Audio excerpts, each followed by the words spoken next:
Students, this is a very important property, convolution property. So here we will take two time domain signals x of t, y of t, which is having the Fourier series coefficient x of k and y of k. Then z of t is equal to convolution of these two. Since these two are periodic signals and we are discussing the periodic signals, so this convolution is having one more symbol, that is a circle around the convolution symbol. We call it as periodic convolution. The periodic convolution of these two time domain signals will result in what? The multiplication of their Fourier series coefficients along with the time period t. So now we have to prove this. So for that proof, first we will write the using your analysis equation. Again, normal analysis equation, x of k. Okay, 1 by t, t is the period of the signal, x of t to the power of minus jk w naught a. Always remember the exponential will be having negative sign for your analysis equation. Synthesis, it will be plus. Y of k is equal to 1 by t, y of t to the power of jk w naught t dt around the integration over the period. Z of k is what? Again, in terms of z we will write z of t, but now what is z of t? Z of t is nothing but the convolution. Just write that convolution directly. Then use the definition of your convolution. Okay, normal. When we had x of t, h of t, what we used to write? X of tau, h of t minus tau we used to write. Now here instead of tau we will be using one variable, that is L, that's all. So instead of this I am writing x of L, y of t minus L dl, that's all.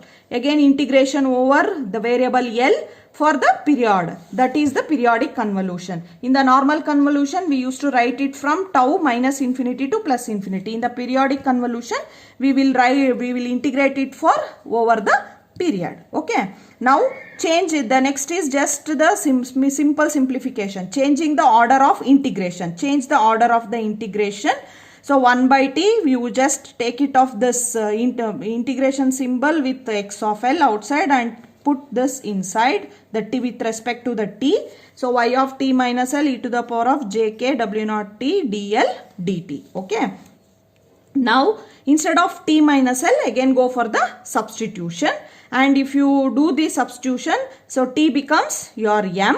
Okay, and based on this, since we will get m plus L, because we are putting t minus L is equal to m means what? So now instead of t, this will be m plus L. That's what I have written. Now you expand these two terms and match with L term and match with m terms. So we will get two terms. Here x of L is in terms of, that is x of t is in terms of L, y of t is in terms of m. So this is the definition of y of k. This is the definition of x of k. Okay, and for the definitions what you want, so we have 1 by t, but here in the definition 1 by t is missing. So if this t goes this side, that is towards left, okay, we will be having only the integration. That's why here we have written t x of k, t y of k. So if you take this t common, okay, now we can't we can't take common, so there are t square, so one t get cancels and we remain with another t. This is very important property.